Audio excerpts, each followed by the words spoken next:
Hello and welcome to the Zooming Who's podcast, and I'm your host, Dustin DaHusky. Oh, hi, I'm Credence Harpus. It is a Sarpus.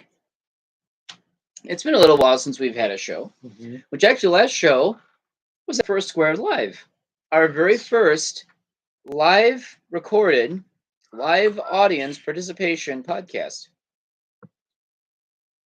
This is pretty much an episode of FurCon in Review, First Squared 2022, but also to talk about the podcast from the con because I think it went pretty well. Oh my god, that was so much fun. Do we want to talk about the podcast first and then dive into review of the con?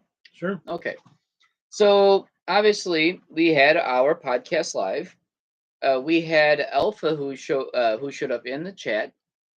Thank you, Alpha, for staying up so late. We had our podcast on Friday night going into Saturday. Technically, it started at 11:59 p.m. on Friday. It was crazy late. It was crazy late. We went on until 2 o'clock in the morning.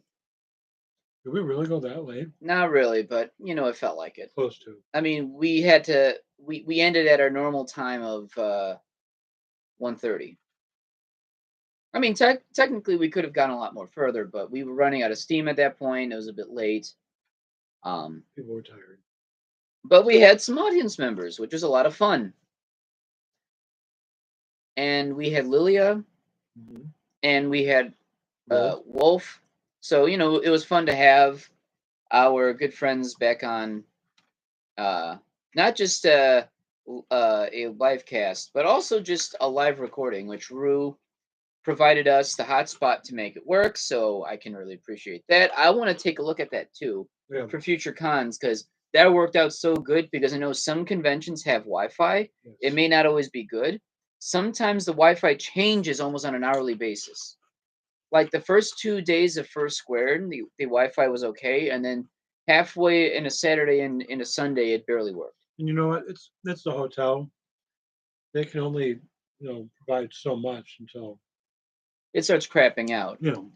But I thought that our podcast turned out incredibly well. It did. It was so much fun. It was a lot of fun, and I'm even more convinced as to why a lot of podcasts online go to live shows and try to do as many of them at live shows.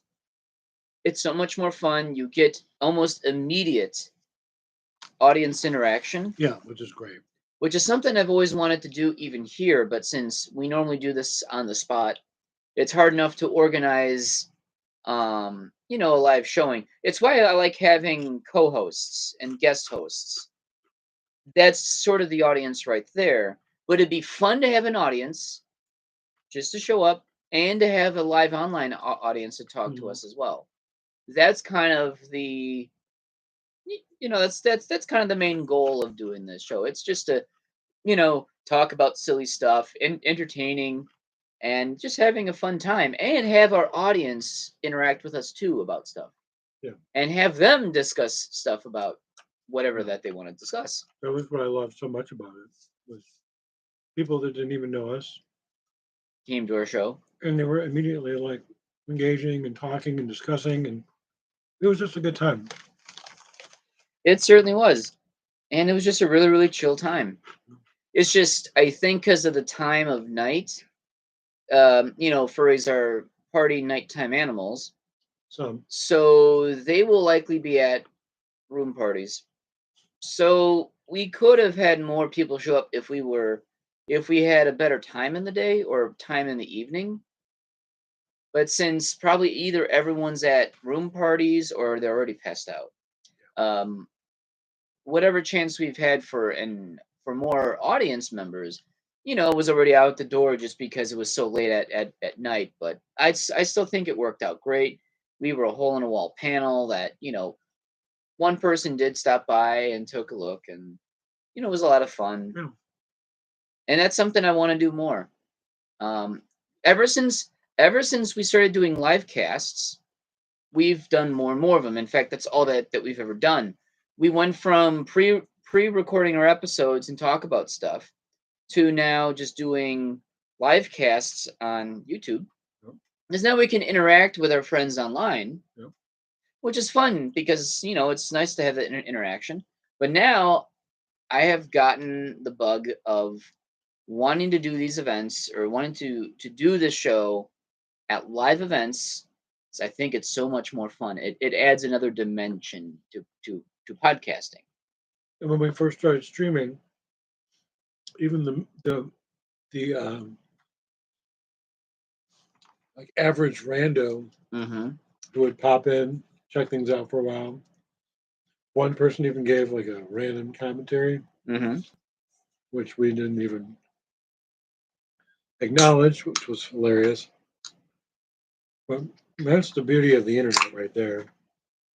That people will show up whenever they want to. Yeah, it's hilarious. Yeah, but I love all of it. I really enjoyed the live. I like it live, and I want to do more of it. It's just going to conventions is difficult in itself because you got to have the time off. Uh-oh. We'll discuss something on your end in the way of the life of Poos, of how it might be hard for you to do things for a short time. I'm sure you might be able to schmooze them a bit on something. What? What do you mean? I mean, your new job. Oh, yeah. But we'll discuss more of that in detail later. So we talked about the live show. Yes. Let's talk about Foursquare 2020. I think that the conspiracy theme was so much more fun. Was. They had a cork board that people were putting balls of string, like string, like red string and thumbtacks, Yeah. and making their own little conspiracy theories and whatnot. And even I added a post-it note on that board. Uh-huh. Where Hoosk territories? Where is he? I thought it was a really fun theme. It was. It was something unique that I don't remember a convention doing a conspiracy theme or a conspiracy themed convention. What was next year's again? Dinosaurs. I'm not sure what to think of it, but I'm going to keep an open eye on it or an open heart. There's going to be so many people running around in dinosaur suits. Yeah, or pretty much those inflatable ones. Yeah. That's pretty much what it's going to come down to. Yeah. It's a cool theme. That's just rarely ever done. It's going to be a very niche theme, but I think a lot of people are going to get involved. I think it's going to be a lot of Jurassic Park stuff too. I would imagine too that Dragor would be running around in scaly suits. Yeah. So let's talk about the convention in review. We talked about the theme. I did break my one rule. Was to stay sober the entire weekend. Oh. I did have one social beer. Someone wanted to buy me a beer in suit. I will not I will not deny someone giving me a beer.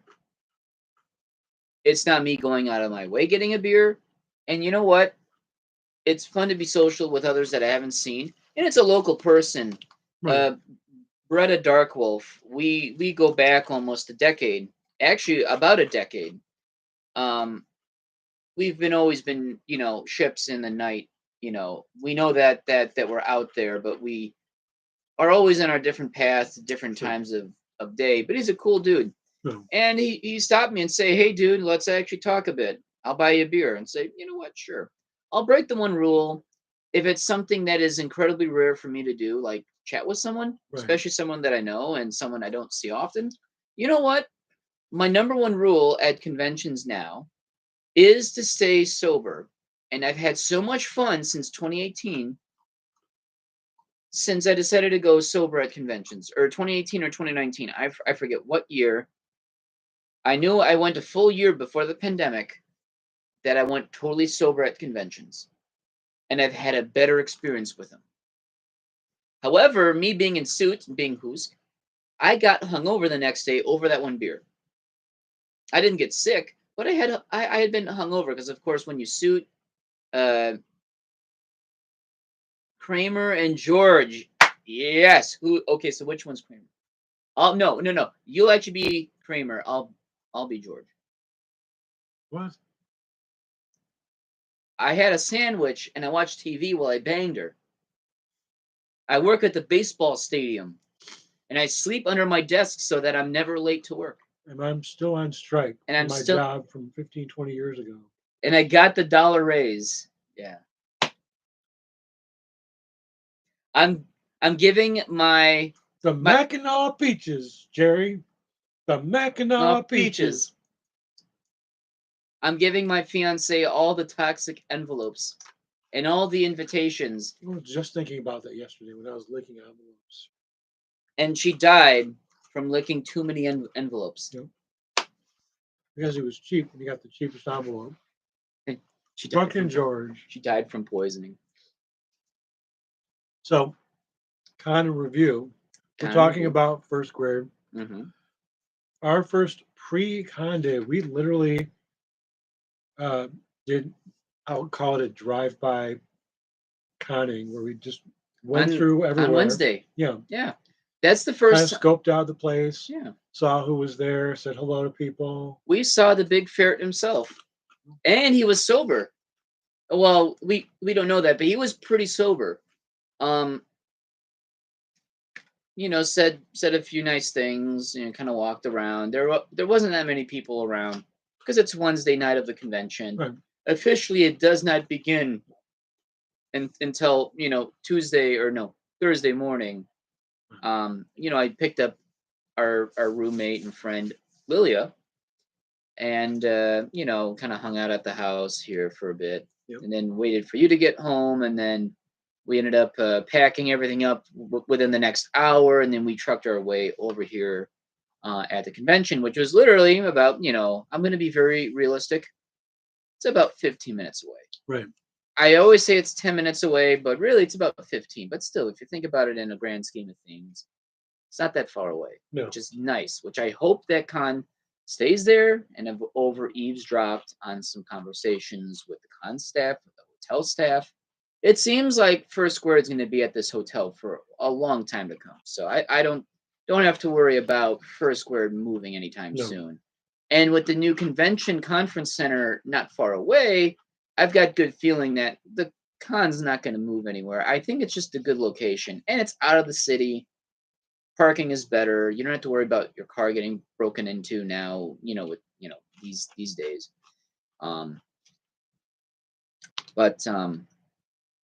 So Wednesday we did the drive-by and saw not many people there. We saw Alkali. We saw Chi-Town TV Land dude. I always forget his exact fur name. He doesn't have one, but he always goes by that one name. Everybody knows him as Chi-Town TV Land guy. Right. Or TV guy. And, you know, I like the dude. I do too. He can captivate an audience. Oh, he can captivate an audience. But you know what? After 2 years, it was good to see his face. It was actually nice to see him. You know, then came back, you know, of course, Thursday we came in, got our stuff put in place and whatnot, and we did our box panel. Maybe the most successful panel I've ever co-paneled with someone. Like, not just my own panel, except the my field phone panel actually gathered a lot of folks too, but there must have been 30 fursuits that showed up throughout the entirety of that hour, smashing around, sitting in boxes. It was crazy. That may have been the best fursuiting panel of the entire convention. And it had the only thing it had to do was sit in a box and just be cute. Yep. That is worth doing again. I wasn't sure if it'd be worth doing once, but seeing how successful it was. We met new people. Yeah. We had a lot of fun. We saw new first timers showed up. Yeah. Like there was their first con ever. So you know what? Honestly, totally worth doing again for all those reasons. And we gave away the boxes to the convention who actually needed them. Yeah. They took it, say, hey, do you want some boxes? And like, oh yeah, we could always use some boxes. Yep. So we disposed of boxes by not throwing them into a dumpster illegally. But we ended up giving them to con staff who were like, yeah, we could use this. It was so hard for me to get those home and then to get them over there. Oh yeah, stuffing your poor car with a whole bunch of boxes. Yeah. Now, for how successful it actually It's was, not a pickup truck. what's it? It was not a pickup truck. No, and I wouldn't recommend going to a con far away. Now, at that point, I would be ordering boxes from U-Haul or from, well, not just from U-Haul, but assembling boxes on the spot, but they would be of certain sizes. Yeah. But that is a lot of space dedicated for boxes, and doing that far away is not easy. You're better off making this a first Actually, you wear. make a great point. If we ever had to do that or wanted to do that, It would okay, have to be one on. consistent size. If we were going to a further away convention like IFC or something, Yeah. or God forbid we ever do AC, we wanted to do that, I would rent a U-Haul, at least for the trip there. You're not committed to having to bring it back. We could convoy. We could. That way you drop off the truck on Thursday. So that way we have all the boxes in our rooms. Then we just deploy boxes when we need to. We have friends or something. There's multiple ways it So- can be done. for Oh sure. yeah. May not be the most efficient way of doing it, but it was such a successful panel. It's definitely worth doing at local cons. Who knows? Aquatifer? That's still local enough that you and I could still probably do it. Yeah. Just driving to and there. So it just means that we'd both have to take two separate cars, but that's okay because I figure we both have different ideas of when we want to go back. But then again, I think, after Sunday, you'd kind of drive your way back home 3 hours southeast, just kind of, do that. But IFC or Anthro-Ohio or any other farther away con, it might be hard to do. Not to say it's impossible, but you need a lot more resources for. But it was a really successful panel, and it shocked me how many fursuits came out, how many new faces came out. It was even videotaped by a camcorder. Yeah, that's right. Someone was using a VHS tape to actually record the insanity that is fursuits and boxes. Yeah. And it was not just cats; there were a lot of dogs There that was a showed lot up. of everything. It was wonderful. The big giant boxes, that was a lot of fun. Yep. Then I had my first panel of the weekend was Projects 101, which I kind of lost the whole point of it. And it kind of talked about me rambling about how to do projects. And I am running this panel again for Anthro-Ohio, which I think will be the last time I'll run this panel. But I'm going to just have like a whole brainstorm as it should have been, which it kind of was. But, just talk about doing stuff. Because I think it's still valid to talk about that, where we are living in a time where we don't have enough time in our day to do things. And sometimes you just need a little bit of boost to do something. A little bit of motivation to just get something done, or to get something started, or to get something finished. Some people are very, very good at that when they get the chance. Some get petrified because, for whatever reason, they're just not able to finish through on stuff. And frankly, it feels good to finish projects. It's just, we live in a crazy world where our time is spent doing different things all at once, and it's hard to focus all your effort and energy to do one thing, which can be really, really good. You can get quite a lot done, but it can also, kick yourself in the ass just because you just don't have enough time to get what you do want to get done. Yeah. But it was an So, okay panel. While you were doing all the panel running of those, I was running around. Actually, no. Did I spend my first day at Spidey? And actually working. You didn't know this. Oh yeah, you were behind the counter. I was behind the counter, but I wasn't just behind the counter. I was waving and saying hello to people, being your friendly neighborhood Spidey Poos. Mm-hmm. I actually answered a few questions for people that needed to know where the registration was. where Lost and Found was. So I was actually volunteering. Dragor actually came by and thanked me for just being there. Hilarious. Now, did he know that it was you? I think he had an idea that it was me. Because he does follow me on Twitter still. Okay. So, yeah, I must have said hello to at least 300 or 400 people. 15% of those people were the same people that kept going past me again because they would go down to like Artist Alley or All Dealer's right. Den. You'd be able to catch a lot of people in that one small alleyway or the hallway to secondary events. A few people snapped shots of me sitting in office chair doing office things. Aw. A few people asked me to pose for them, step out from behind the counter and squat down and do Spidey poses. Mm-hmm. And then I caught a glimpse of somebody who was doing novice photography. She wasn't doing any official panels or anything, but she literally had everything she needed with her. She had 2 lights, one for here and one for here, that she would put up on stands. And they had like the big umbrella-like thing. You know what I'm talking about? Somewhat. Oh yeah, the light shade. Yeah. For flashes that interact with her camera. I don't know how that works. You know more about that stuff than I do. Yeah, it's pretty much all lighting equipment. And then she had 2 people that were kind of, I don't know if they were just going through stuff or just kind of recovering and they weren't quite there. And she was like, let's go do pictures. And I kind of did what I do and I kind of scoped out and was paying attention. What they did was they went into the new gym area, which was just down the way from Conops. And she was setting up in there and I peeked in and next thing you know, she's like, come on in, come in.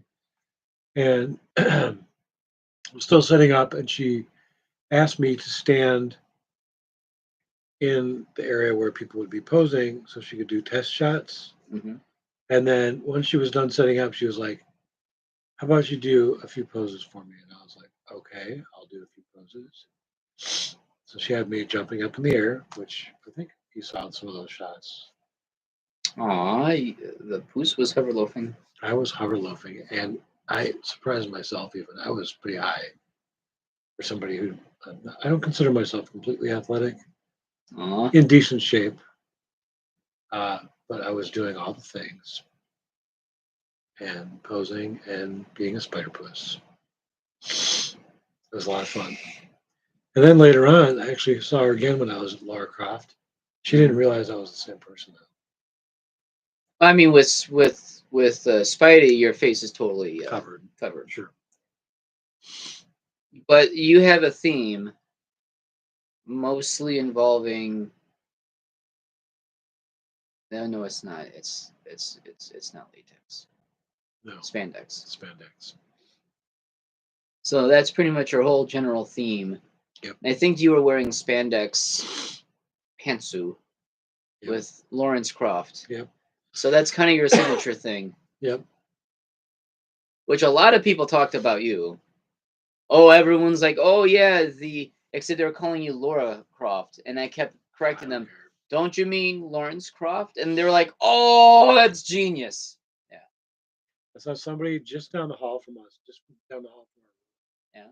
Who got it completely. He was like, the minute he saw me, he's like, I get it. I love it.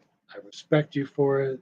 Aw. It was just even Dragor and Alkali during the super sponsored dinner.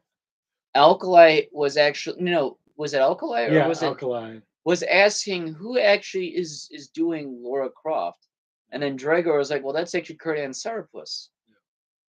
And then they were talking about you, about how good and sexy you looked. and how bad the ferret probably wanted to fondle your triangulation pixelation. You know he would. Probably. He probably would, yeah. Probably. You did that very good to a T.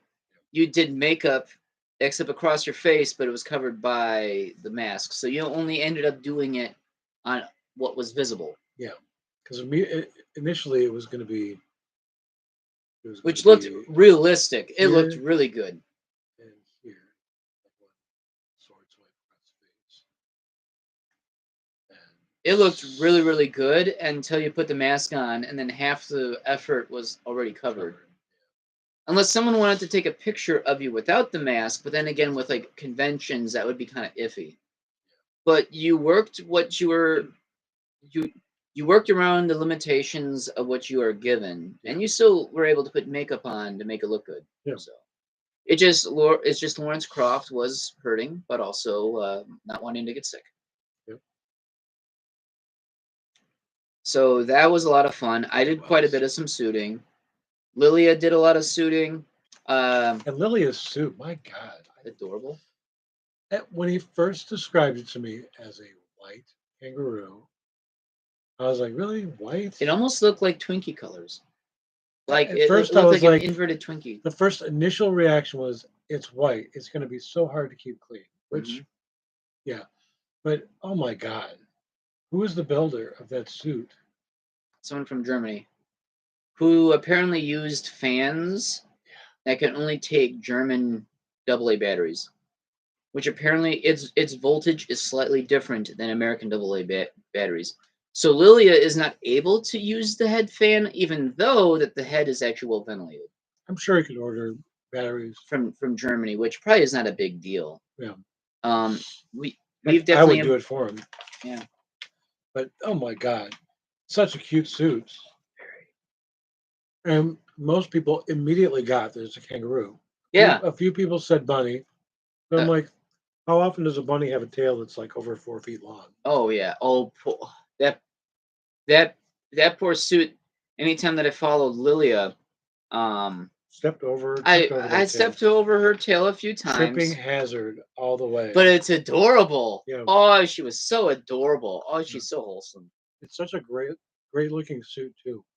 Such a perfect balance between realistic and toony, which I never even thought of. Very, very, very well done styling. Yeah, just the execution is just spot on, perfect, wonderful.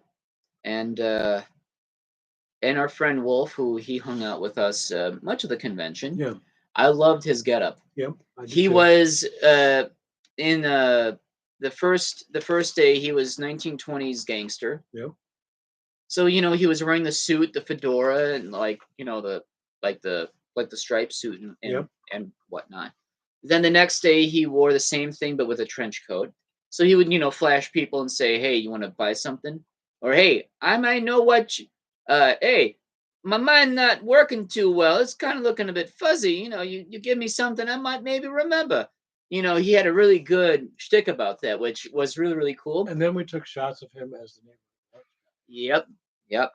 Then the following day, he became the internet hacker because he was literally wearing like the giant Ray, like the giant Ray Bans with the nondescript hoodie, kind of like, "I'm doing hacking things. Yeah, hacking things. Oh yeah, there is your password."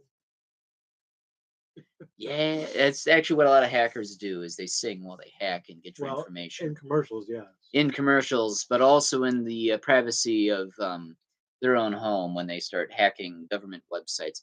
"Oh yeah, I bought a tank." But I love the theme, and it's kicked me in the butt that I didn't think ahead of the theme because I do like getting involved with the themes of conventions.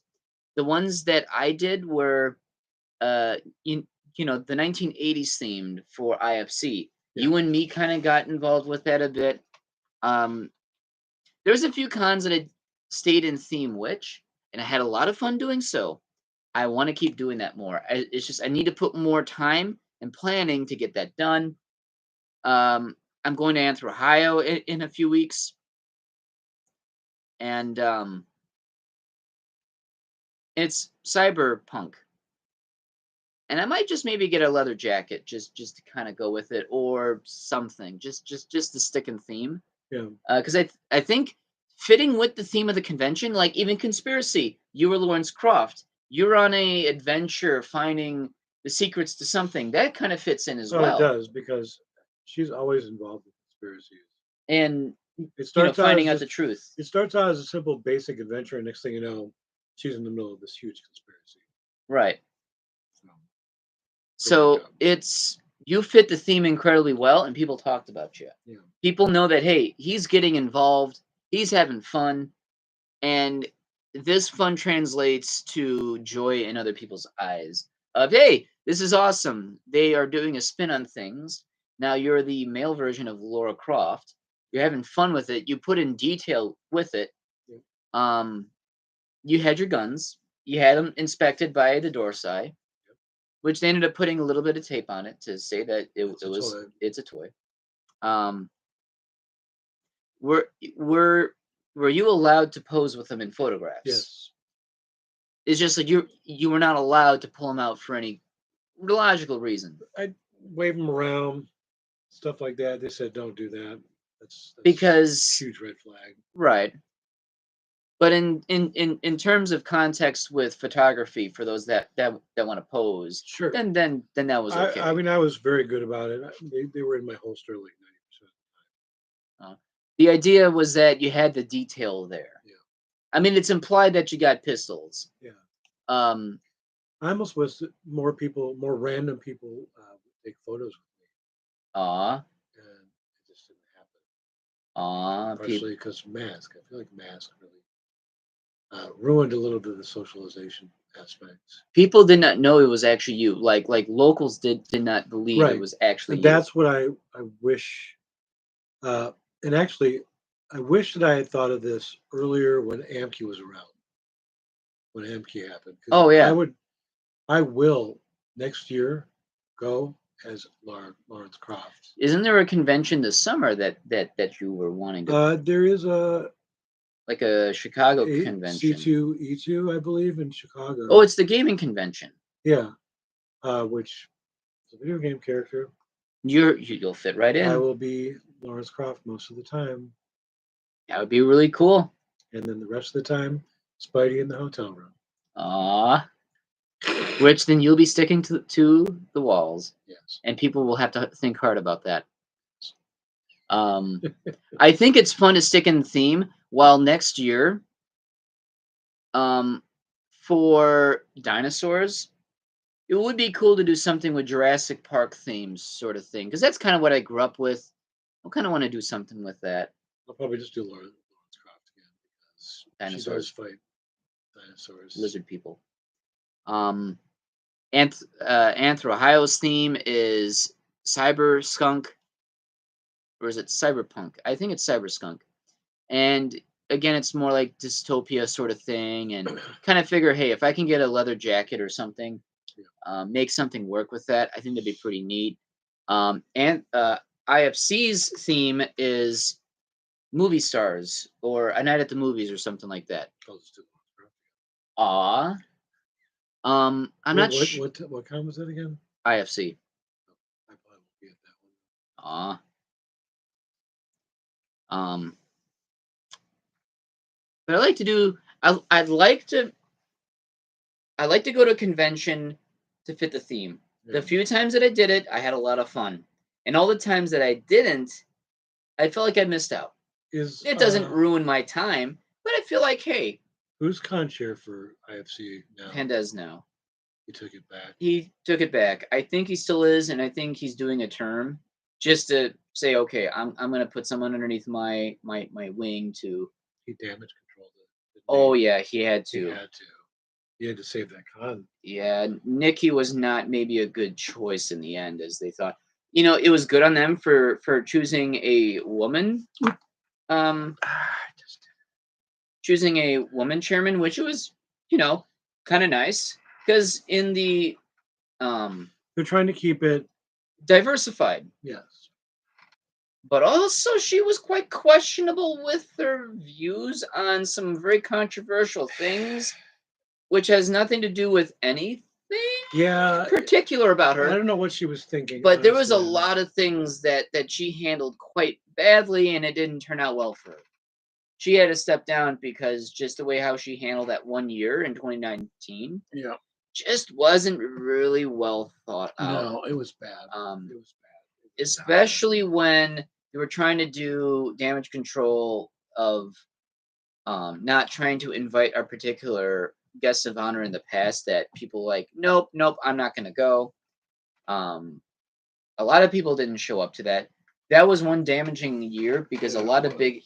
big known names refused to show up to support the LGBT community, but also the trans community was being attacked as well.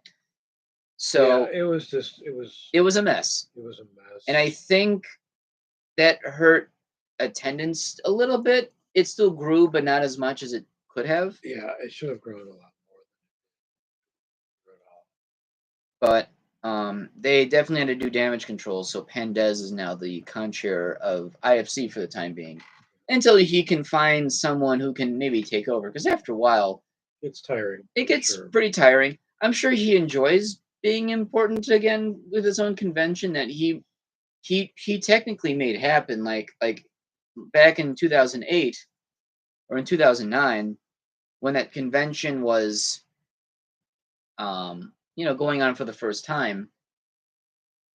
He was the final $4,000 to help get the convention contract going. Yeah. He was the last person and the biggest contributor to get the con going. So he's just as important to IFC as anyone else is, but he's really the one who helped to make it happen. He also helped took over the remnants of FCN and helped create Motor City FurCon or McFuckin, because he knew that a convention like that was definitely deemed worth keeping. Still somewhat in kind of review. I enjoyed being sober. I had that one social beer, got hungover, but you know what? It was okay. We had breakfast every morning. You had a fun time cosplaying, and you got to taste a bit of that, and you had a lot of fun. It was fun watching that. I think too, a lot of people were afraid of your big giant cat balls. People were very, very intimidated of the cat balls. Maybe. They were like, "Ooh, that's a big cat. Ooh, he really is a big cat. He might poke us with his barb." But a lot of people talked about you in a good way. Have you seen that one guy doing Laura Croft? You heard that? A lot of times in different room parties, a lot of people had made a mention of, "Hey, have you seen that one person doing Laura Croft?" So you were being the talk of the town that whole weekend, and people did not know who you were because, of course, the mask. Fucking mask. Next year, there better not be a mask mandate. I hope not. After a while, it kind of gets tiring. Everywhere else, we don't have to wear one anymore. No. When I take a Uber, I don't have to wear a mask anymore. They literally dropped it like 3 or 4 weeks ago. So the rest of the con, it wasn't bad. It was good. It was actually really good.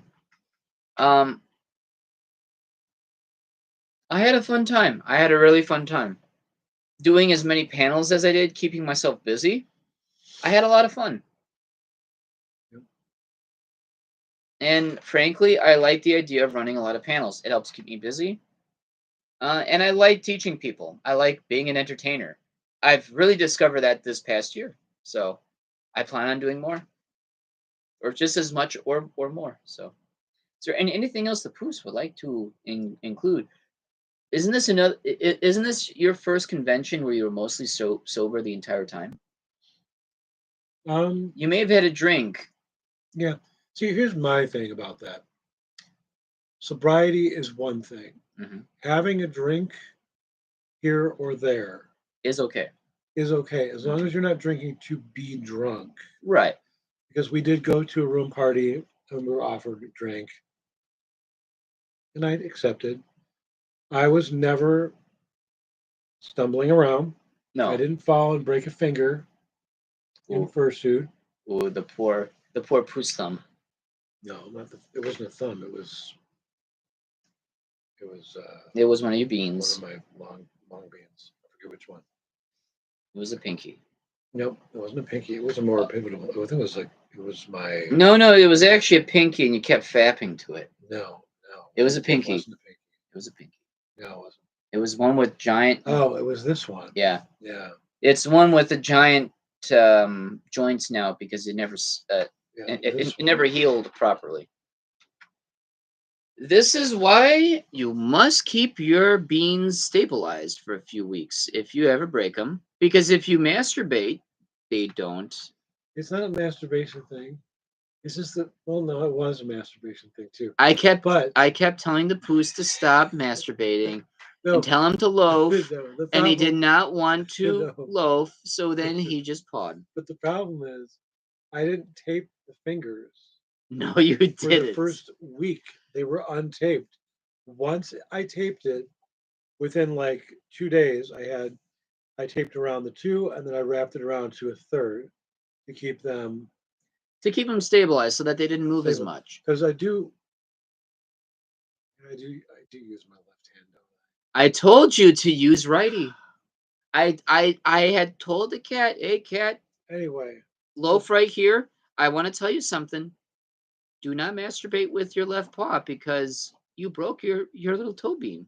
It should heal. So masturbate with your right paw. this is when we're still dating. And then guess what the cat did?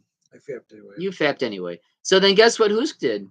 Fapped anyway. I kept telling the Poos, look, your beans are inflamed. You must let them heal.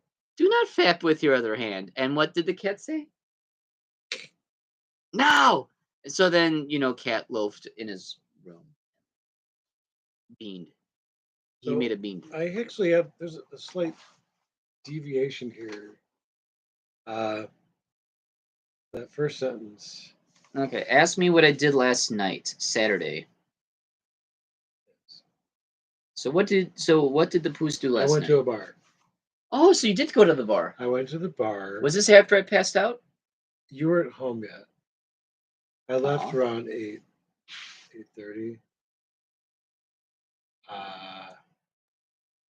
It was quite an interesting night because Was this the same night where we were both deciding No. if we wanted to? this is last night. We were going to Okay. go out Friday night. You decided not to. I was tired, Hoosk.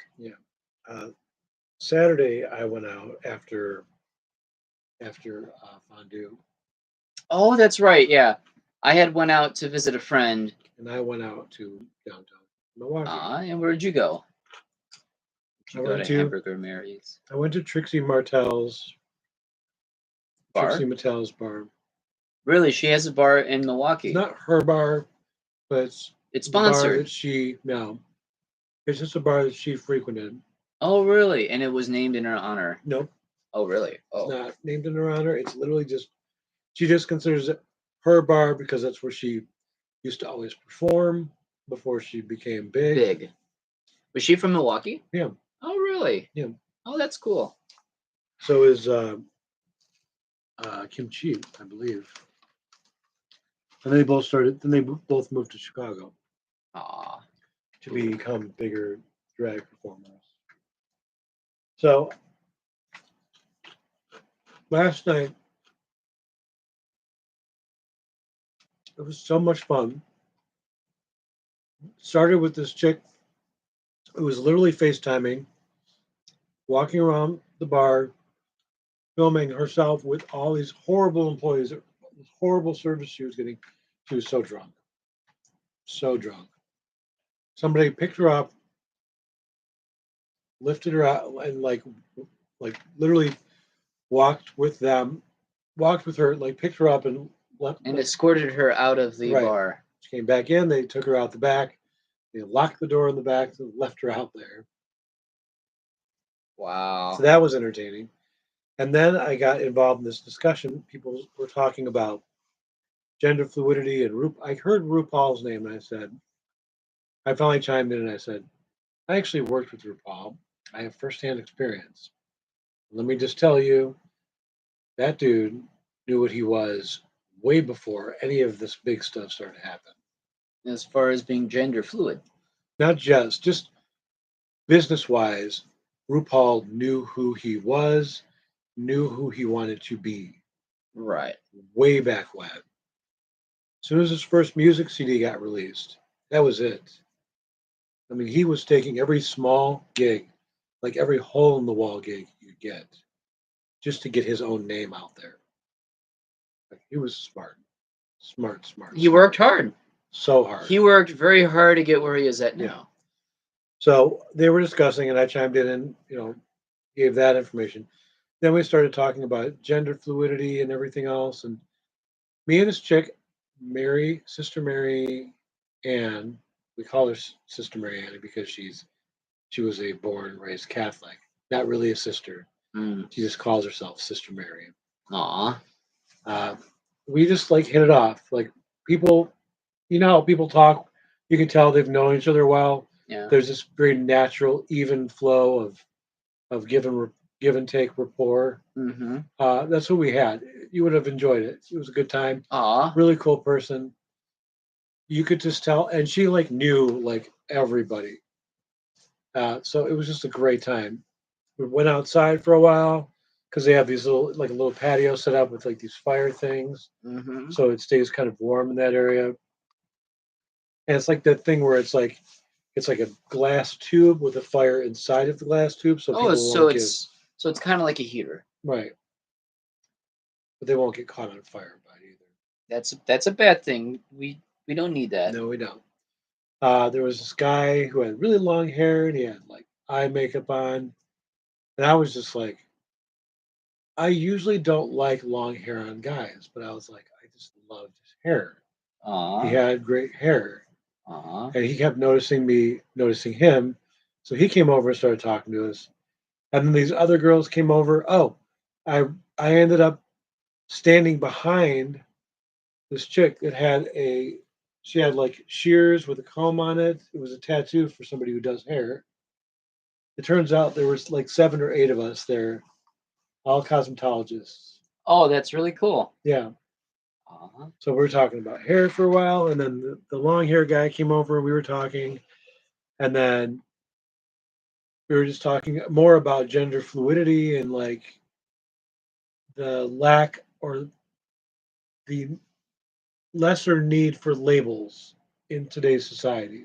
Oh yeah. Which I think you tried to talk to me about this same subject 2 or 3 years ago, and I would have been like, I don't get it. Now, I fucking get it. People don't need to be labeled as gay or straight or whatever. Just be who you are. You like when we started dating, you told me that immediately, and that turned some gears in my mind, thinking, you know what, you're actually right about that. Just be who you are. Labels are kind of silly because that limit our definition of ourselves. Right. Just be who you are. Love who you want to love. It can be a good conversation starter, but even still, you could be limiting. You could be limiting your reach of who you are to others, because if you're only going to stick to what those labels pertain, you might be missing out on something. Yeah. The problem is society depends on those labels so that they can identify people. That, and as a social and categorize this and this and this and this. It's the modern day equivalent to the epaulette or the shoulder board or rank. It's literally dividing you among others to show mutual understanding and support, which I get that. Right. So that's why someone who might be gay is going to be hanging out with a lot of gays. Right. Or a lot of bis who are going to be hanging out with a lot of bis. Not to say that there couldn't be intermingling of groups, which is always good, and I've always seen it happen, so it's never really a problem. But you could potentially have a problem where there might be compartmentalization of groups that may not go beyond who they'd rather associate with. Yeah. Because I've seen some men do some really stupid things who might be gay, and then find out, well, okay, obviously you're not attracted to women. They may not hang out with many women, or unless maybe they're lesbian, then they all share a common interest of you like the same sex. Right. So there is that similarity. However, they may be repulsed by someone who could be straight. Yeah. But then again, it's all labels. Right. Frankly, it shouldn't matter, and it doesn't matter. No, and it doesn't. I just like to think, be who you want to be. Right. So That's I what's agree so with great that. about this bar, though. This bar, everybody goes to it. Hmm. Like, I'd say the smallest group, if you're going to label somebody, the smallest represented group would be straight men. Hmm. But even some straight men come there because they like to see the drag shows. Yeah, and there's nothing wrong with that. You've got lesbians, you've got stupid drunk college girls, you've got everybody. Hmm. And it's so wonderful to see that entire spectrum just there, all coexisting, all having fun. Hmm. That's what I love about this place. The other thing we discussed beyond gender fluidity was, oh God, I had it in my head. You started talking and I lost it. Oh, I distracted Goose. Oh, when we were discussing gender fluidity, long hair guy, I can't think of his name now. Oh, we'll just go with long hair guy. Long hair guy started making out with the girl that I was talking to. Making out. Yeah, just to see how they would make out. And I just sat there and said, I just love watching people kiss. So then You after, said that? yeah, Aw. because I do. I like seeing. Well,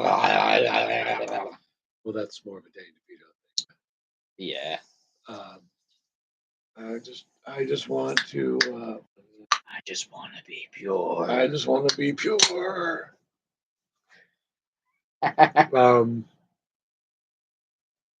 And then he made out with me. Actually, I made out with him more. I just Aw. I just want to check something. It was so much fun. The whole thing was just great. Aw. It was a thing of beauty.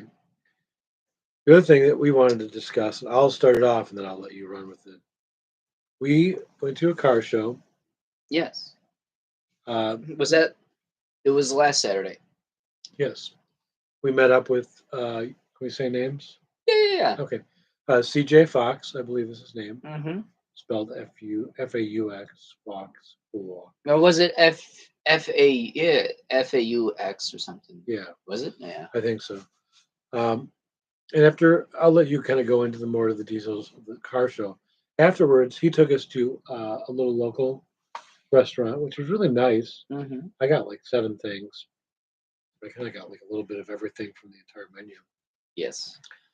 I went to the bathroom, and I guess I was in there a while Mm-hmm. because when I came out, he thought I was having stomach issues because I was in the restroom for so long. Mm-hmm. Uh,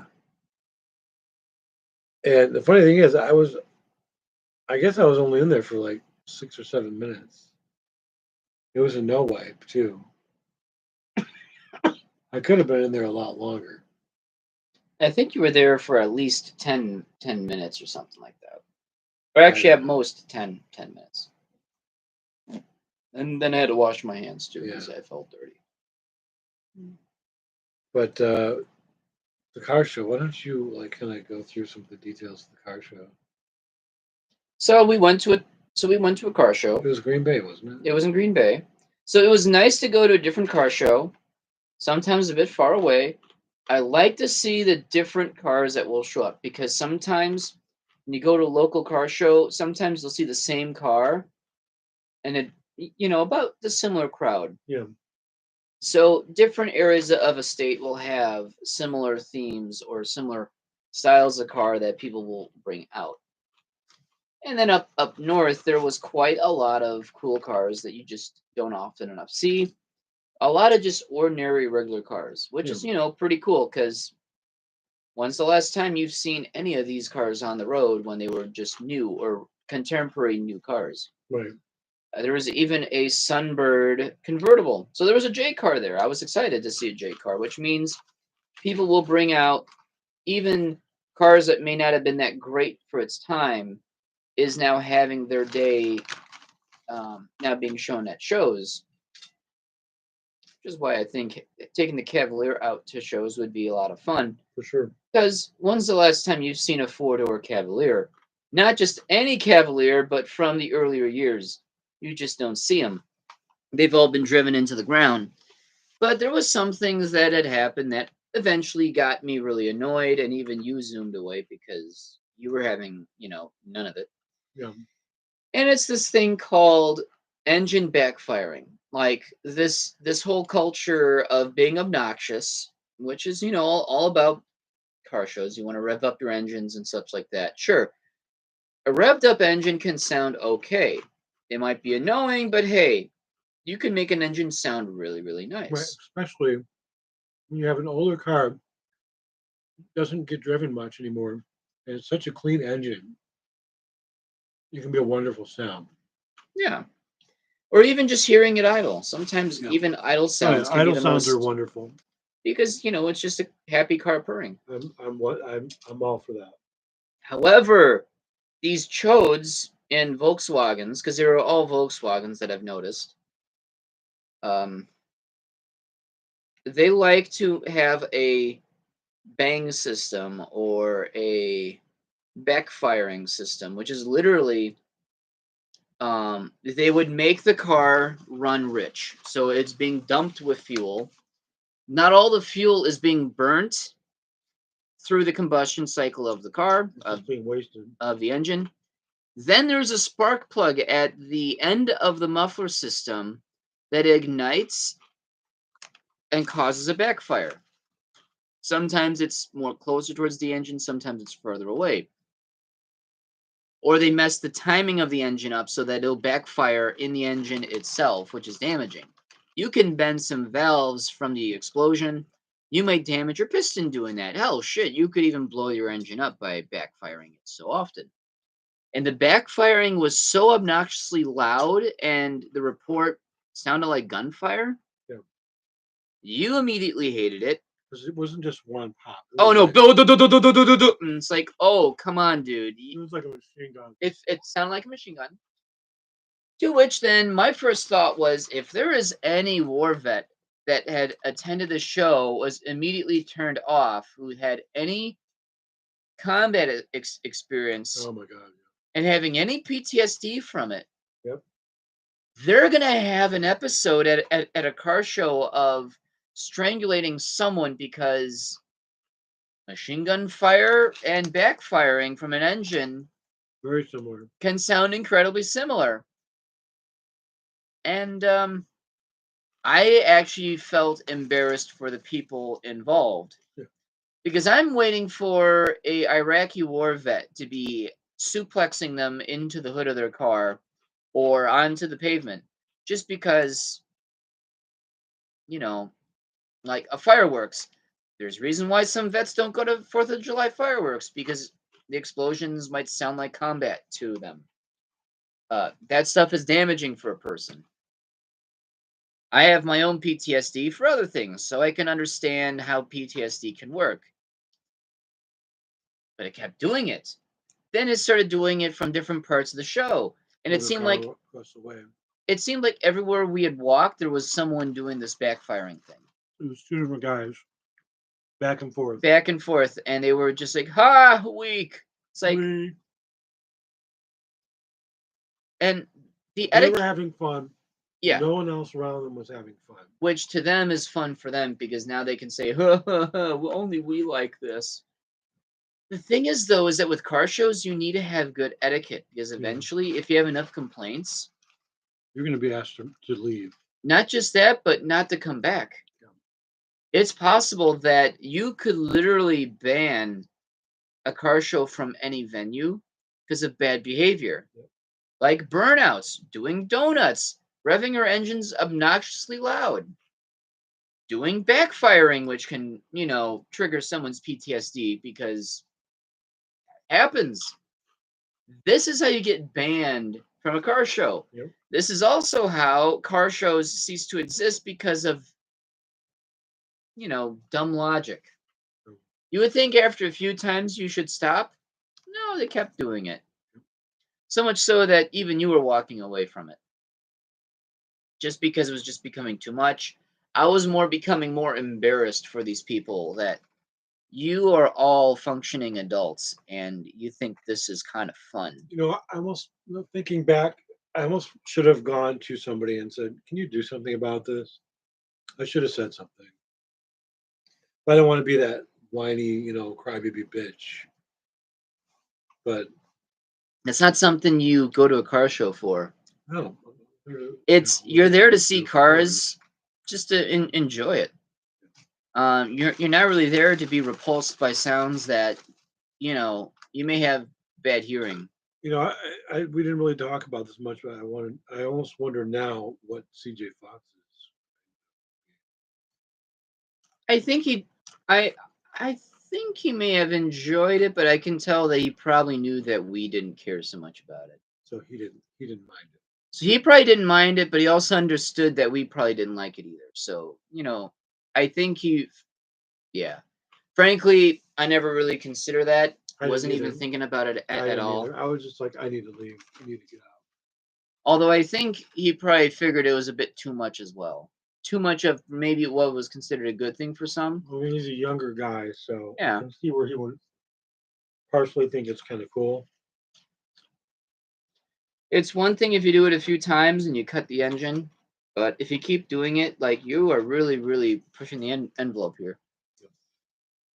It was a good car show, but the etiquette of some people at a car show is how car shows stop ceasing to exist. Yeah, it kind of ruined that show. I still got some good pictures of, cars that I don't get to see very often, so you get a mishmash of different things. But holy cow, you make the rest of us look bad. You're just as bad as guys who do burnouts and donuts in parking lots and then smashing themselves into a pole. Yeah. There's another thing that is a pet peeve of mine. It's when you go to a car show. Actually, there's a few. When it rains, people that show up and then, oh no, it's starting to drizzle, because it did drizzle a bit. Then people go up and drive off and they go home. It's like, number one, you go to a car show, it might drizzle. The window in the back window of the 67 leaks. If it ever rains, I'm putting a towel back there to soak up the water. That's it. If it's really going to downpour, I have a good legit reason to leave because, hey, my car is not that fully waterproof. I should really do something about it, make it more waterproof so I don't have to do anything about it. But, you got to do what you got to do. But the slight drizzle, and there are people leaving. It's not even a downpour. I'm more worried about a downpour. A light drizzle doesn't worry me too much about any of my cars because there's not enough water to pool down the back window. But people just got up and left. It's like, oh no, Marianne, it's gonna drizzle. Let us go home and get some clam chowder. I like clam chowder. So the idea of having a car show is to show off your cars, but the moment weather starts to not work in your favor, then you leave. It's like, why did you go in the first place? Then my second pet peeve is people driving into a crowd of people. Knowing that it's busy, knowing there's a lot of people walking around, you're going to leave a car show when it's busy. That's a pet peeve that now we have to watch where you're going. Like, there's actually a few times where people would drive right through a crowd and hoping people would, make their way. They didn't even, tap on the horn to let people know they were coming through. That's what bothers me. Why didn't they at least tap a little bit? Yeah. Oh, because then I'm like, okay, I'm not constantly looking behind me when I'm walking through a car show. Right. Because I don't expect cars to move. No. Normally, cars should move at the very end of a show when they would go home. So that, again, poor etiquette. It's like, I get the show's not even hours to be over yet, and people are already leaving. What is the point of going to a car show if you're not going to stay there for the most time? Idiots. But we had a fun time. But a few things that just seemed pretty much dumb, just out of place that probably shouldn't have happened. But it was still a fun time, though. You had other stuff you wanted to talk about aside from car show. What else did you have? We did mention about height. So apparently, not just in the furry fandom, but just in life in general for the horny. Apparently, your height determines Length. the length of your penis, and must determine that if you are a top or a bottom. Frankly, to That I me, haven't heard. oh yeah, that's a pretty big thing because there are switches. Oh, Normally, yeah. the smallest switch will become the bottom, which to me I think is kind of dumb because frankly, height don't mean shit. It's like me. I'm actually mostly a aggressive Hoosk top, and I'm short compared to a lot of people. And I'm gonna put people in their place. Oh, look at that cute little small Hoosk! Oh, and then now you're like kneeling before. I might be short, but I don't care that I'm short. I'm still know who I am. You and Ray William Johnson. I'm going to dominate you. He's short with too. with kindness. I'm at least very kind about it, but I'm still gonna dominate the hell out of you. But just because I'm short, doesn't I don't know. People seem to like question that. It's like, oh wow, oh you're short or something. I don't know. It's just to me, I find it strange that furries associate height with determining a switch's role in a relationship, which I think is dumb. If you're both switches, you should find a happy medium between the two. Let's see. I'm gonna do that to you. Pet your head and then tell how adorable and short you are. I'm short. Um, One thing I've not heard of before is that the taller you are, the bigger your penis is. That one I've never heard of before. But you've also, on your end, have not heard that sometimes the shortest switch becomes the bottom in a relationship, which more so than height. Now that I come to think of it, it's foot size. I have small feet. I don't know. Anyway, so there's that. I just have like ordinary sized Hoosk balls. I know you just wrecking balls. Frankly, I find it silly. I have something. You're probably not going to remember this. I might. We were looking at the ingredients of a Slim Jim. Oh yeah. And one of the things on the back of the ingredients, aside from pork and beef. Yeah, pork and beef. And then all of a sudden, and this is on every Slim Jim I've ever looked at, mechanically separated chicken. Yes. That makes no sense. Why? Why is that mechanically separated and everything else is just beef, pork? Isn't that mechanically separated too because of bone? It makes no sense. I don't know. I don't understand it. I don't know why, but it just doesn't. The Slim Jims and other anal leakage treats. Oh yes. So we're going to talk about that. So apparently, certain products in the 1980s that came about, which Not had just some the 80s, 90s too. It was big in the 90s. It was big in the 90s. Yeah. So apparently, and it was most famous with Cheetos. Doritos. And Doritos? Yes. That was my personal experience. That consuming far too many of one product or a fair size portion or sizing will give you the side effects of anal leakage, which is a loosening of your ass. And when you think you have to fart, you end up doing a shart anyway. Which you've noticed that when you've had a lot of late chips. Yep. What happened? Bad things happen. Bad things happen. See, you've heard it firsthand. Bad things happen. Because on the back of the bag, underneath the ingredients, and under the Surgeon General's warning of your ass may leak. Yeah. Which is so funny because even MTV we love the 80s or we love the 90s has made a mention, and all these people that were talking about, oh yeah, when Cheetos came out, you know, it was so good, it was so tasty, it gets on your fingers, you lick it off your, you know, your fingies, and you know, you all have a good time, and then all of a sudden the mother of all shits happen, and then you're glued to your toilet for a few hours. Then you look at the back of the bag and notice may cause anal leakage. Anal leakage. When I I used want to to, know who had to tell the president of the company we need to put this at the back of our bags. when I was working for a video game store, um, Funcoland, which is now known as GameStop, Uh-huh.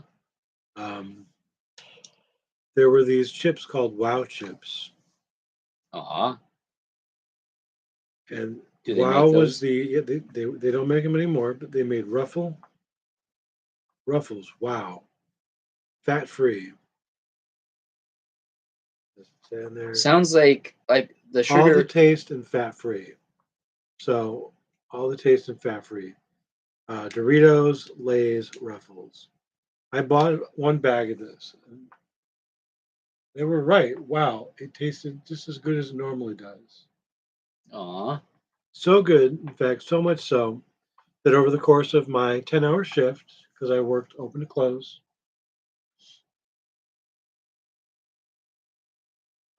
no, I worked 12 hours. We opened at 9 and we closed at 9. Uh-huh. Uh, I had no life back then. Wow. That's a bad existence. It was a horrible existence. And I would actually get there 15 minutes early and stay half an hour late, too. So, You got more time. yeah. Uh, So closer to 13-hour shifts. Um, anyway, so during one of my shifts, I bought a bag of Wow chips.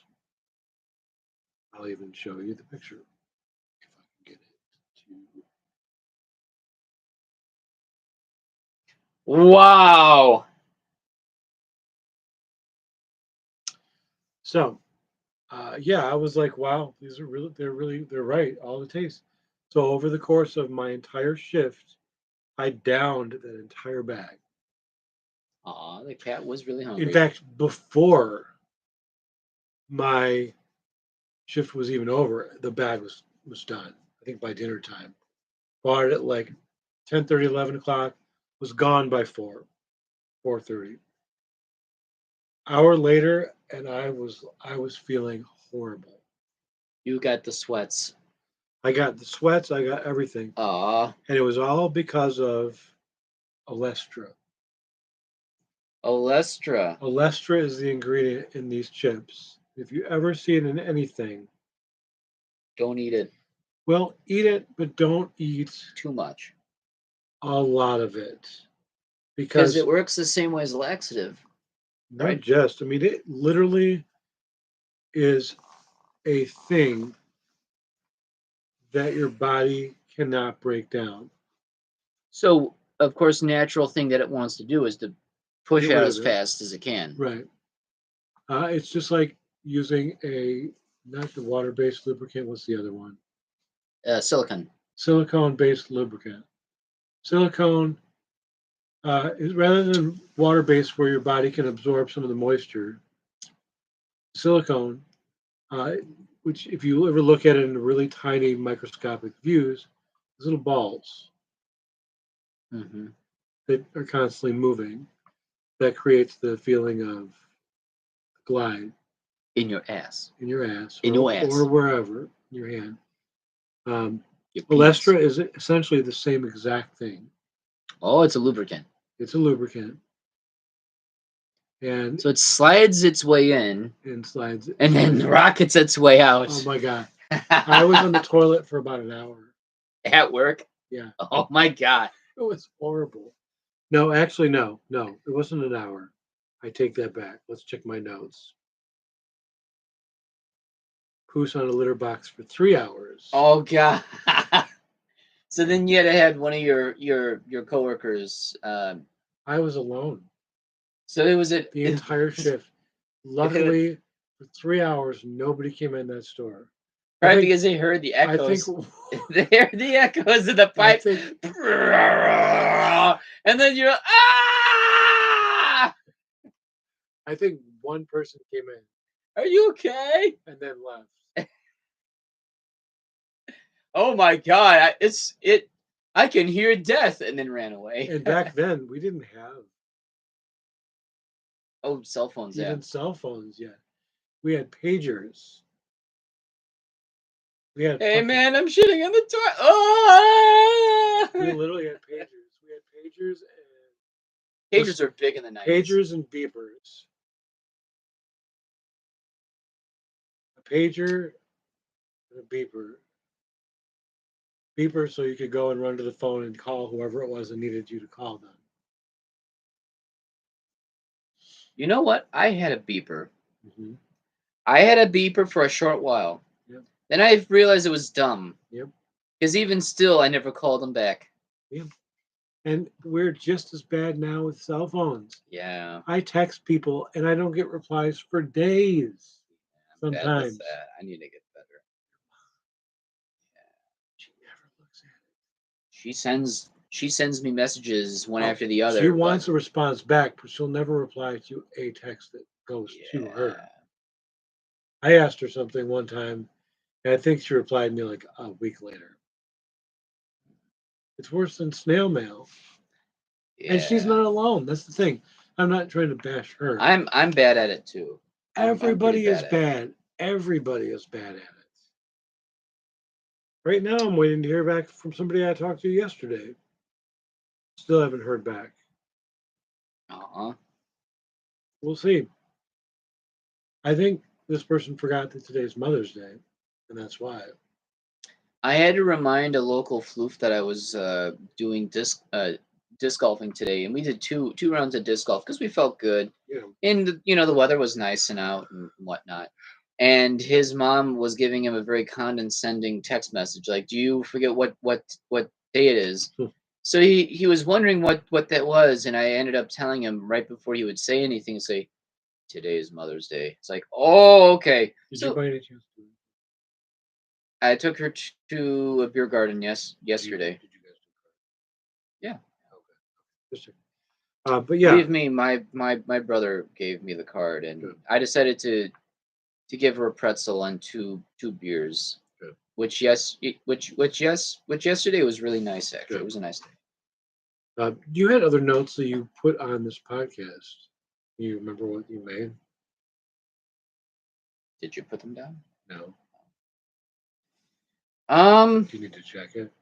I don't really make notes. No, I thought you made a card. I normally make an.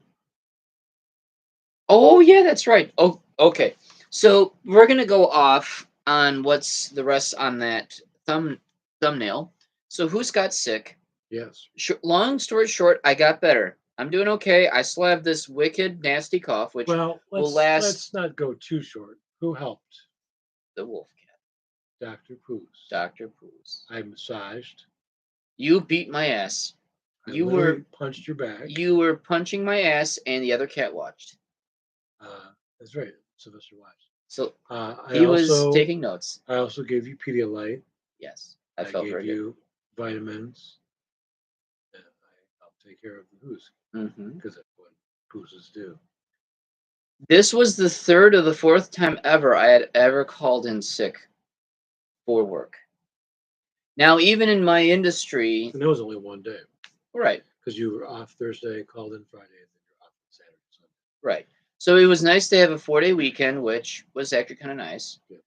I felt awful. I woke up at 1:00 in the morning feeling incredibly ill. Yeah. Wednesday, I felt ill. Thursday, I felt better. And I didn't know that you had stayed home Friday. I was super quiet because I was sure if you were home or not one of those nights. So I was super quiet. Wednesday night, you came back.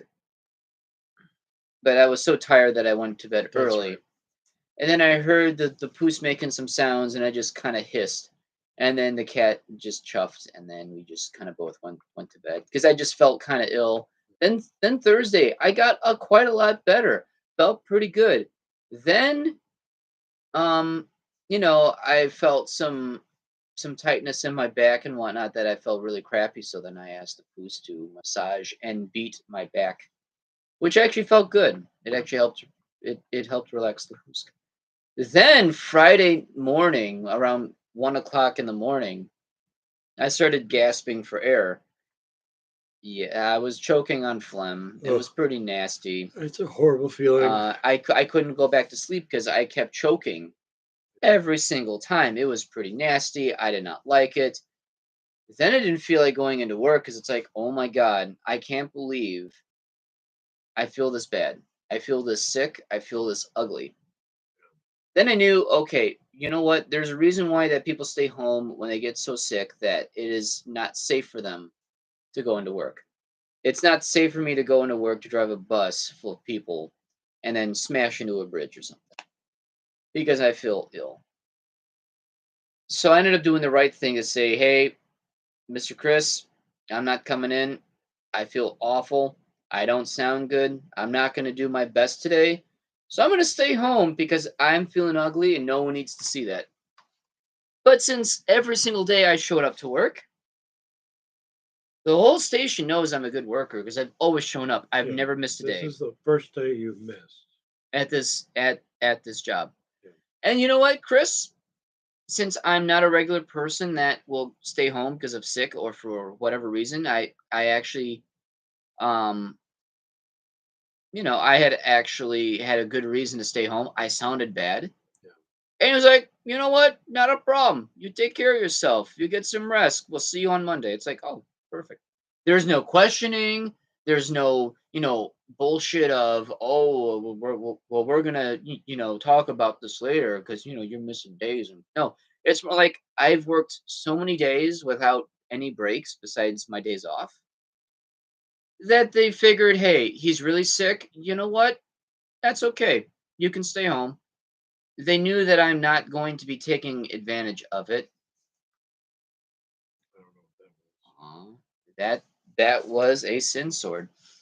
Um, reblog if you like my penis. It's got a face. 2 eyes and Oof, I don't know if I'd want to do that. no. Oh my God, that's a No, brave no. person. That's a brave person. So I got sick. Then that weekend I just was recuperating Hoosk, just trying to get That better. makes me feel woozy. And I got better. I have a cough, but that's just how it is. When I get sick, I have a resisting cough I have a cough too. for about a month before it finally goes away. That's the detail you left out. Poos got sick too. I got the poo sick. However, now the more that I think about it, sick days. The amount of times that I get sick is when I really think, you know what? I should have paid sick days because you know why? I'm rarely sick enough that it should affect my pay.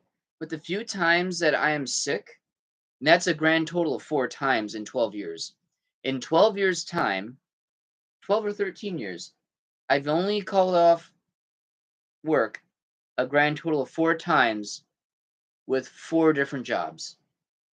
I was never sick at a job more than once to be gone from work more than once. Hell, at the last job, I had called in half a day because I felt ill. My boss thought I was quitting because I asked to speak to him in his office, and I say, "Hey, I'm feeling ill. I just want to go home." Is this This is fat Mr. neck, no neck, Mr. dude. No Neck? Yeah. Ryan. And he thought, "Oh, I actually thought you were quitting." Like, "Oh no, I'm just feeling really sick." Chill the fuck out. What a fucking chode. Because I didn't sound or look good, so that was already a sign that hey, I just want to go home. Oh, you're giving me the idea that I want to quit? Maybe if I feel better, I probably would even consider that. But it was like, you know what? I have no mental capacity to think about that. I just want to go home. And I felt better. And then the next day I showed up and I just, sucked it up until, the end of work on Friday. So That goes to show. the guy's a chode, yeah. But just to think about it, I've only called in sick 4 times in about 12, 13 years. Which really at this point, with that kind of track record, fuck it, pay me that day anyway. I didn't show up to work, but pay me. Because I may not get sick for another year and a half or 2 years or 3 years. Because that's 13 years. And I've only called in sick once or twice or 3 times in the last 5 or 6. And before then, I only got sick once, the first nearly 8 years or something. I can't do math. I am Hoosk. I just don't know. So, just pay me anyway, because I'm gonna show up the next day anyway. Yeah. So what difference does it make that I don't show up? Give me a paid sick day. But the amount that I lost was not enough to worry me, so it didn't bother me. And let us talk about the new Poos job. Yeah. So in your last 2 weeks, you put in your 2 weeks. What did your boss say? Well, before I quit, Carol was quitting. The now famous Carol. The now famous Carol was quitting. This is about 6 or 7 months after Lauren left. So now there is no one left in your department. Well, it's not true. We have other people, but they're kind of useless. But when Bob found out that Carol was leaving, he came to me and he said, "I hope you're not leaving too." To which, of course, I said, "Of course not. I would tell you." 1 week into her 2 weeks of working, I applied for the same job that Lauren got at Safety Clean, aka Clean Arbors. I went and did a drug test and physical. You went in a box. I went in a box. I zoomed on a treadmill. Aw. I did all the things. They were touching your loaf. They were checking my beans. Checking toe beans.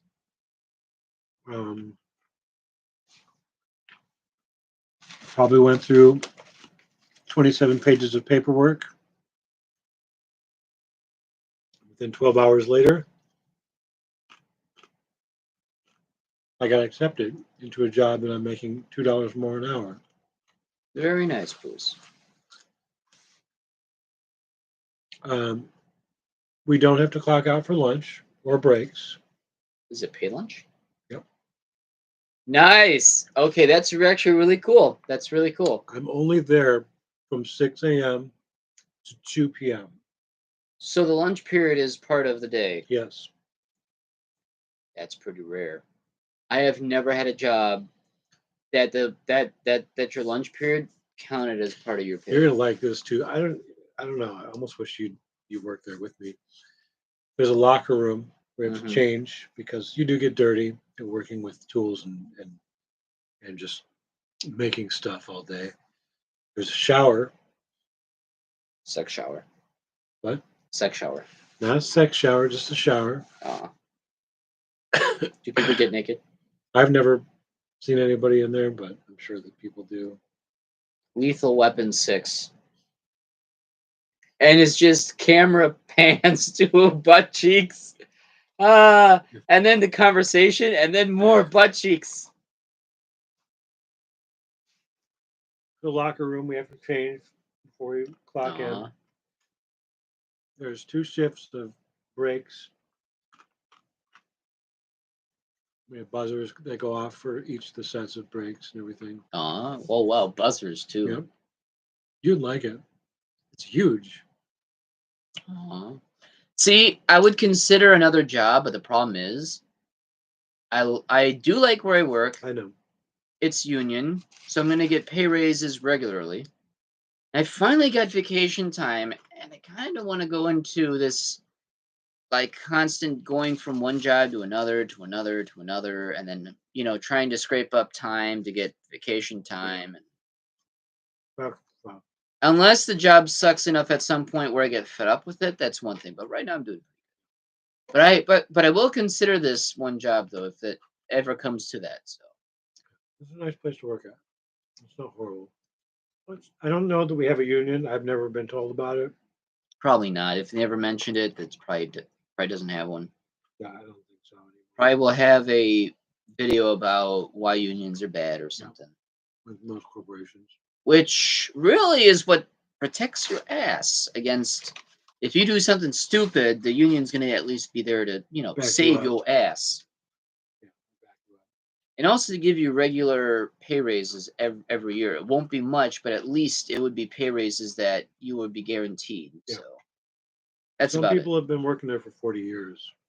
That's a good sign. That means that there's not enough bullshit to scare them away. Or they know the bullshit and they'll just tolerate it. So I guess it depends on what it really is. Yeah. But having people there for a long time is a good sign. Yeah. Because if you're there and the oldest person, or the person who's been there the longest has been there less than 10 years, Yeah. it's not a good sign. It So- means that the bullshit gets to everyone eventually. Most of what I've been doing for the past week, yeah, is actually before I go into that. So I put my 2 weeks in. Didn't tell my supervisor. I literally just left a note for the HR person or personnel guy. Signed it. Said X amount, whatever date. It was the 29th. Is going to be my last day. April 29th. Uh-huh. None of my coworkers knew I was leaving Until the day of. And you ended up taking one last day off. I took multiple days off. I used up all my vacation. Right, which I understand. Yeah. And then So- you took the very, very last day you would have been for your last day. You ended up taking a day off for that, Yep. so you ended up using it all. Yep. So really, the second last day was your last day, and everyone, was like saying their farewells and such like that, and everyone out of the woodwork and out of their shelves and out of the Oh, yeah. rafters, out from everywhere, was then congratulating you and being Oh, on we're your gonna merit. miss you. We're gonna do this. We're gonna do that. How is it gonna be? It's gonna be horrible without you. Well, It's Walmart. It's going to be horrible anyway. yeah. Say that while I'm still working there. Why didn't you say this on how much you thought you like? Okay, see that's a pet peeve right there. Yeah. Is people telling you how much that they will miss your quality of work. Well, Why didn't you tell me this while I was just working here to show how much you appreciate that? At least did make it a bit more bearable. most of those people are people that doesn't matter anyway. Oh yeah, because they're going to be gone in a few weeks too. No, more like they have no say. They have no authority. They're just people in the surrounding departments that can notice the quality of work that I do, Oh yeah, and then they notice when I'm not there. makes their day a little bit more tougher. So yeah, buy Walmart, hello Safety Clean. First 2 days, I was filing down lids for sinks, which is a big sheet metal, about this big, it's about this wide, and about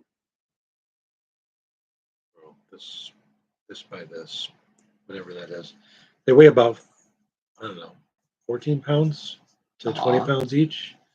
I had to basically sand all the edges and then kind of dull the corners so they're not so sharp with a power sander. Sparks are going everywhere. Industrialized poos. That was fun. Then I got to hang sinks to be powder painted, which that's fun. Poos is really, really industrialized. When the powder paint goes through 3 different stages. First is the automatic painter that just kind of showers it with powder, and then Matt goes through and kind of does an extra layer in the areas that it's too light in. He gets covered with Paint. powder paint. I think it gets electrically charged because it is a no, it's a heat. It's baked on. It's baked on. Yeah. So it's a powder coating. Yep. So once he does that, then it goes up into the oven. To then get baked. Yep. Comes out looking really beautiful. But the conveyor has a few leaks because it is a conveyor, a hanging conveyor belt. When it kind of comes down spouting, that's where a lot of the oil collects. Sometimes it drips. So then I have to go through and sand off those areas because the oil, a lot of the sinks, because we have to load the entire line before we start painting it, they go through the oven multiple times. And any oil that happened to drip and then get baked into the sink, paint. not into the paint, just into the sink. Before it even gets painted, the oil gets baked onto it. So then I have to go back, sand those areas off, send it through again. Wow.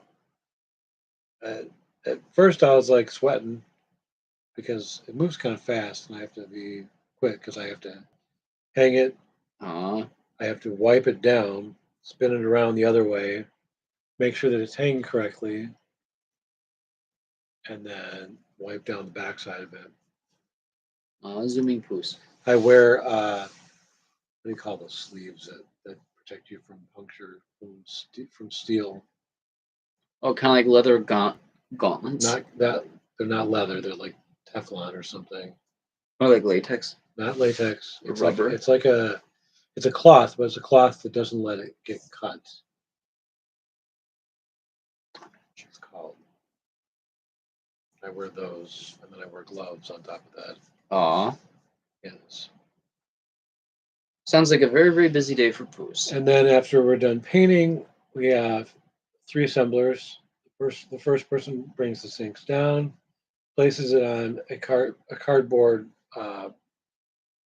piece, slides that down. The next person puts the kit into it, puts the lid on it, slides it down to me.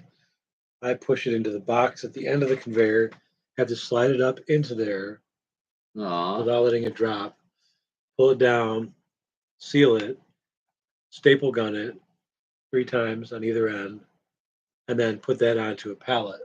Once the pallet is done, once it's full, we tape it up. We put 2 more on top of that, and then it's a hydraulic floor flipper thing. So once the pallet's done, I have to grab the control panel thing and then hydraulic lift it so the pallet is upright now. And then the driver comes and forklifts it off the pallet, and then I flip the hydraulic back down, put a new pallet there, and then repeat the process. The most fun thing, really, which to me is rewarding, is that it's fun to be able to see it from beginning to end. We literally have to refurb these sinks. They've been used, they're stained, dented. We literally make them like new again. It's kind of cool. Are they all the same type of sink? Yes, or? Yes. So they must have some kind of an industrialized standard for sinks or something. Yeah. He also put stickers on it. I forgot. He put stickers on it. And everything that we do, because like so many factories, they have a license. We're licensed by NASCAR. Oh, really? So Safety Clean NASCAR. And the little flag is on there and everything. Oh, that's cool. Yeah. You would love it. It's really kind of cool. And then you're also cleaning paint guns. Yep. So then you were assembling them, and then you had to disassemble them. I just clean them out. Someone else assembles. Everything that we do is broken down into like step-by-step process. So I don't have to do everything. The only time I've ever had to see more of the process is when we do painting, because I have to sand the lids and then they get painted. Didn't you accidentally strip something down too much? You were disassembling paint gun or something. Oh. Who's got too happy? No, that was something else. We have paint mixer machines that we have to disassemble and reassemble. And I took off the top sink. There's like a flap underneath there. There's like one sheet of metal that kind of one control panel gets tacked into that from the outside. And I took off that extra panel that I didn't have to do because I knocked off the rivets at the top. But because we assemble everything literally almost from scratch, I went over to CJ, who's this Hispanic chick that's really nice. She's like, "Don't worry about it. We have the rivets. We can put them back on. It's not a big deal." The Boost was creating work. Yes. And he had zoomed too fast that he was disassembling all the things. I kind of enjoy it because I like when we do a lot of the disassembling, I have to use power tools. The staple gun is powered by air. So when if I have a staple jam, I have to pull the air hose off the thing so it doesn't accidentally fire. Yeah, you don't want to accidentally hurt yourself. Right. Then I flip it over. There's needle nose. I can pop out the jam staple, flip it back over. I have to release and plug it back in. Eventually, I run out of staples because we box like 675 sinks. So that's a lot of staples I went through. So literally pulling the thing out, dropping it down, putting a new staple in, pulling it back up, hitting it back in, and then back to work I go. Who's is most industrialized now? And then same thing with disassembling a lot of those paint mixer machines, power tools all over the place, all connected to hoses. One of which I told you about was that sound. The fucking machine sound. I have access to fucking machines. Fucking machines. Fucking machines. Fucking machines. Fucking machines. This here is a fucking machine. It's designed to fuck. This is another fucking machine. It also has been modified to fuck. This is a step stool. Here is a toolbox. But it is also a fucking machine. This can cut drywall. And fuck. Can you hear the orgasms past? Can you hear them? Yes. Yes. I missed the key.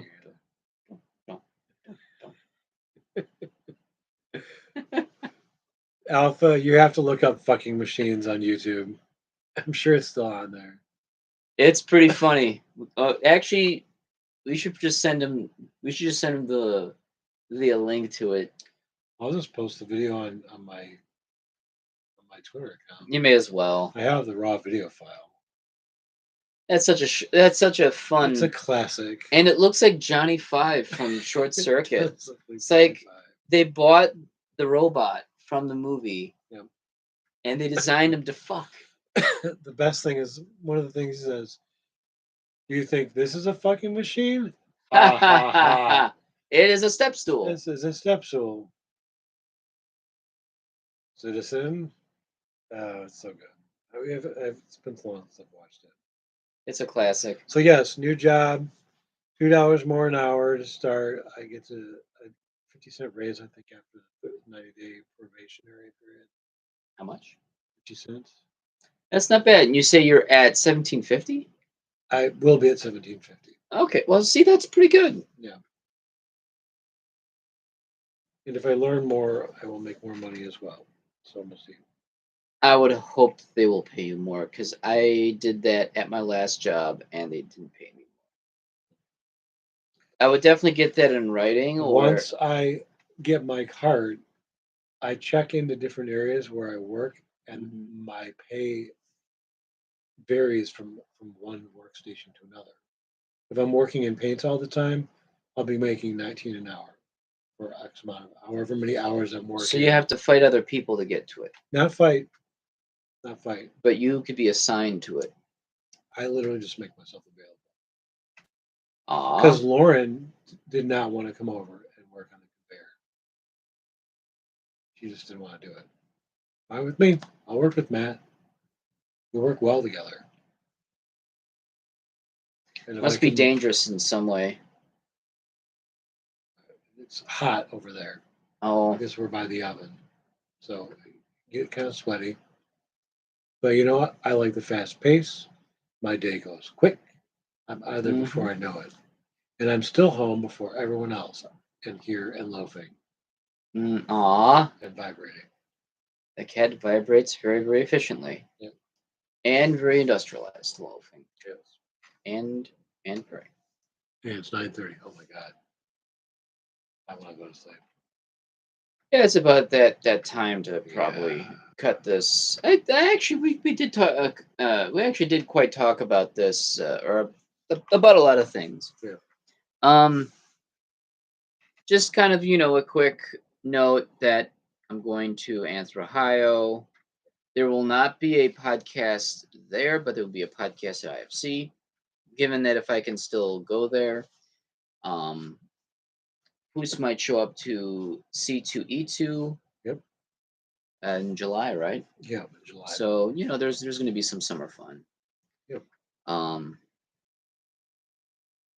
We had fun at First Squared. We look forward to next year. Should be a lot of fun. Definitely looking forward to do more podcasts live. Yeah. Definitely want to get more into the theme. That's a lot of fun.